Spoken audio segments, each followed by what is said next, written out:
যুক্তরাষ্ট্রের দ্বিতীয় মেয়াদে ক্ষমতায় ফিরে অভিবাসন ব্যবস্থায় সবচেয়ে বড় পরিবর্তনের উদ্যোগ নিয়েছেন প্রেসিডেন্ট ডোনাল্ড ট্রাম্প। আর সেই উদ্যোগের কেন্দ্রবিন্দুতে ছিল সুপ্রিম কোর্ট।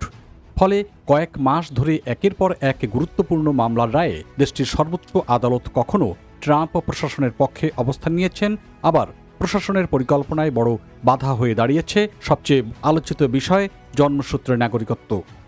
ফলে এই ধারাবাহিক রায় শুধু যুক্তরাষ্ট্রের আইন ও রাজনীতিকই নয়, বরং দেশটিতে বসবাসরত লাখো অভিবাসীর ভবিষ্যৎকেও নতুন অনিশ্চয়তার মুখে দাঁড় করিয়েছে।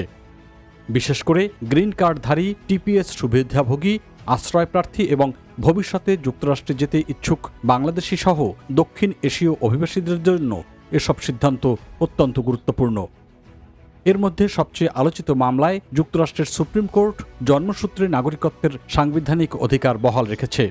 অর্থাৎ যুক্তরাষ্ট্রের মাটিতে জন্ম নেওয়া শিশু তার বাবা মায়ের অভিবাসন অবস্থা যাই হোক না কেন, মার্কিন নাগরিক হিসেবেই তিনি বিবেচিত হবেন। ক্ষমতায় ফিরে প্রথম দিনই ট্রাম্প একটি নির্বাহী আদেশে এই নীতি পরিবর্তনের চেষ্টা করেছিলেন। তার পরিকল্পনা ছিল অবৈধভাবে অবস্থানকারী কিংবা অস্থায়ী ভিসাধারী অভিভাবকের সন্তানরা আর স্বয়ংক্রিয়ভাবে মার্কিন নাগরিকত্ব পাবেন না। তবে আইনি চ্যালেঞ্জের কারণে আদেশটি কখনো কার্যকর হয়নি। অন্যদিকে ট্রাম্প প্রশাসন বড় জয় পেয়েছে টেম্পোরারি প্রোটেক্টেড স্ট্যাটাস বা টিপিএস ইস্যুতে।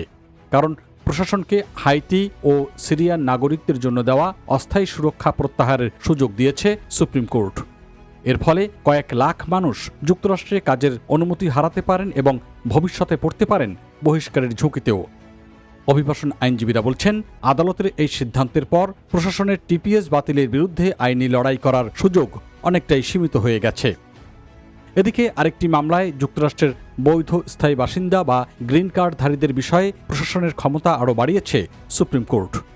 ফলে এখন থেকে বিদেশ সফর শেষে যুক্তরাষ্ট্রে ফেরার সময় ইমিগ্রেশন কর্মকর্তারা বিশেষ পরিস্থিতিতে গ্রিন কার্ডধারীদের বিরুদ্ধে আরও কঠোর ব্যবস্থা নিতে পারবেন।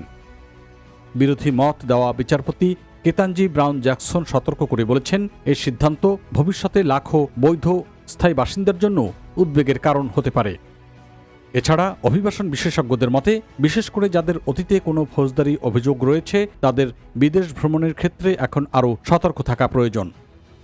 বিশ্লেষকদের মতে, সুপ্রিম কোর্টের সাম্প্রতিক ধারাবাহিক রায় দেখিয়ে দিয়েছে যে জাতীয় নিরাপত্তা ও অভিবাসন নিয়ন্ত্রণে আদালত অনেক ক্ষেত্রে প্রেসিডেন্টের ক্ষমতাকে সমর্থন করলেও সংবিধানের মৌলিক অধিকার পরিবর্তনের ক্ষেত্রে আদালত এখনও কঠোর অবস্থান বজায় রেখেছে।